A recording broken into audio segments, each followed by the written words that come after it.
नमस्कार, मैं हूं अंकुर और आप देख रहे हैं सत्यहिंदी.com। सत्य हिंदी का एंड्रॉयड ऐप भी आ चुका है, जिसको आप डाउनलोड करने के लिए इस डिस्क्रिप्शन में जा सकते हैं और वहां से आप उस लिंक पर क्लिक करके ऐप को डाउनलोड कर सकते हैं। इसके अलावा इस ऐप को आप गूगल प्ले स्टोर से भी डाउनलोड कर सकते हैं। अब एक नजर डाल लेते हैं अब तक की सुर्खियों पर। क्या उत्तर प्रदेश और बिहार में सरकारी मशीनरी कुंभकर्णी नींद सो चुकी है? क्योंकि इन दोनों राज्यों में नदियों से लगातार शव मिल रहे हैं और ऐसा क्यों हो रहा है, इसका अफसर सही जवाब नहीं दे पा रहे हैं। सोमवार को बिहार के बक्सर में गंगा में 45 से ज्यादा शव मिलने की खबर आई थी और उत्तर प्रदेश के हमीरपुर में यमुना में भी 7 शव मिले हैं। ऐसी ही एक और खबर उत्तर प्रदेश के गाजीपुर से आई है। यहाँ गंगा नदी में कुछ शव बहते हुए मिले हैं। इन बहते शवों के video, photo social media, TV पर वायरल हो रहे हैं और तमाम कारण गिनाए जा रहे हैं कि शायद इन वजहों से इन लाशों को इनके परिजनों द्वारा नदियों में बहा दिया गया है। नदियों में मिल रहे शवों को लेकर कांग्रेस के पूर्व अध्यक्ष राहुल गांधी ने पीएम मोदी पर निशाना साधा है। राहुल ने ट्वीट कर कहा है कि नदियों में बहते अनगिनत शव, अस्पतालों में लाइनें मीलों तक, जीवन सुरक्षा का छीना हक। पीएम, वो गुलाबी चश्मा उतारो जिससे सेंट्रल विस्टा के सिवा कुछ नहीं दिखता है। कांग्रेस पार्टी के नेता और दूसरे लोग कोरोना महामारी को देखते हुए सेंट्रल विस्टा परियोजना को रद्द करने की मांग कर रहे हैं और ऐसे में नरेंद्र मोदी सरकार इस पर पूरी तरह अड़ी हुई है। केंद्र सरकार ने मंगलवार को दिल्ली हाई कोर्ट में एक हलफनामा दायर कर गुजारिश की है कि इस परियोजना का विरोध करने से जुड़ी याचिका न सिर्फ खारिज कर दी जाए बल्कि याचिका देने वालों पर जुर्माना लगाया जाए, क्योंकि ये नियम का दुरुपयोग है। केंद्र के हलफनामे में कहा गया है कि 19 अप्रैल को कर्फ्यू लगाए जाने से पहले ही निर्माण स्थल पर 400 कर्मचारी थे। ये उस समय से अब तक वहीं हैं, कोरोना दिशा निर्देशों का पूरी तरह पालन कर रहे हैं, तब से साइट पर हैं और पूरी तरह सुरक्षित हैं। नीतीश कुमार सरकार को शायद कोरोना काल में उसकी विफलताओं को सामने लाने वाले लोग रास नहीं आ रहे हैं।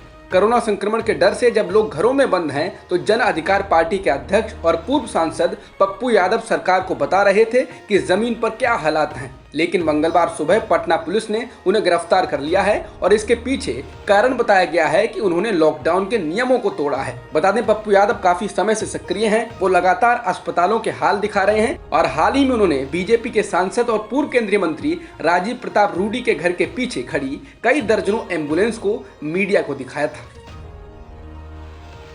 गिरफ्तारी के बाद पूर्व सांसद राजेश रंजन उर्फ पप्पू यादव ने बिहार के मुख्यमंत्री नीतीश कुमार पर जोरदार हमला बोला है। पप्पू यादव ने एक के बाद एक ट्वीट कर कहा है कि नीतीश कुमार उनके धैर्य की परीक्षा ना लें, वरना प्रशासन सारा लॉकडाउन प्रोटोकॉल भूल जाएगा। आगे उन्होंने कहा कि मेरा 1 माह पहले ऑपरेशन हुआ है, तब भी अपना जीवन दांव पर लगाकर जिंदगियां बचा रहे हैं। अभी मेरा टेस्ट हुआ, कोरोना निगेटिव आया, आप पॉजिटिव कर मारना चाहते हैं। पप्पू यादव की गिरफ्तारी के बाद नीतीश कुमार के सहयोगी और पूर्व मुख्यमंत्री जीतन राम मांझी से लेकर राष्ट्रीय जनता दल तक पप्पू यादव के समर्थन में उतर आए हैं। जीतन राम मांझी ने ट्वीट कर कहा है कि कोई प्रतिनिधि अगर दिन रात जनता की सेवा करे और उसके एवज में उसे गिरफ्तार किया जाए, ऐसी घटना मानवता के लिए खतरनाक है। ऐसे मामलों की पहले न्यायिक जांच हो, तभी कोई कार्रवाई होनी चाहिए, नहीं तो जन आक्रोश होना लाजमी है। इसके अलावा आरजेडी प्रवक्ता मृत्युंजय तिवारी ने कहा कि नीतीश सरकार हिटलर शाही कर रही है और नीतीश कुमार को इसका जवाब देना पड़ेगा। जन अधिकार पार्टी का कहना है कि पप्पू यादव को जान से मारने की कोशिश की जा रही है। ऑक्सीजन की कमी ना होने को लेकर केंद्र और राज्य सरकारें भले ही लाख दावे करने, लेकिन आज भी इस देश के कई राज्यों में इस वजह से लोगों की मौतें हो रही हैं। ताज़ा मामला आंध्र प्रदेश के तिरुपति से आया है, जहां पर सोमवार रात को ऑक्सीजन ना मिलने के कारण 11 मरीजों की मौत हो गई। ये सभी मरीज कोरोना से संक्रमित थे। ये घटना तिरुपति के रुइया अस्पताल के आईसीयू में हुई। आंध्र प्रदेश में बीते 2 दिनों में ऐसी ये दूसरी घटना है। रविवार को भी हैदराबाद के एक सरकारी अस्पताल में 2 घंटे तक ऑक्सीजन की सप्लाई नहीं हुई थी और इस वजह से 7 लोगों की जान चली गई थी। हालांकि अफसरों ने इससे इनकार किया था। देश में कोरोना टीके की कमी के बीच दिल्ली के मुख्यमंत्री अरविंद केजरीवाल ने केंद्र को कोरोना टीका की नीति में बदलाव करने का सुझाव दिया है। उन्होंने कहा कि सिर्फ 2 कंपनियों से पूरे देश को टीका लगाना संभव नहीं है और वैक्सीन के फॉर्मूला को दूसरी कंपनियों के साथ साझा किया जाना चाहिए। उन्होंने कहा कि भारत में दूसरी कंपनियों को वैक्सीन बनाने की इजाजत देकर युद्ध स्तर पर इसका उत्पादन किया जाना चाहिए।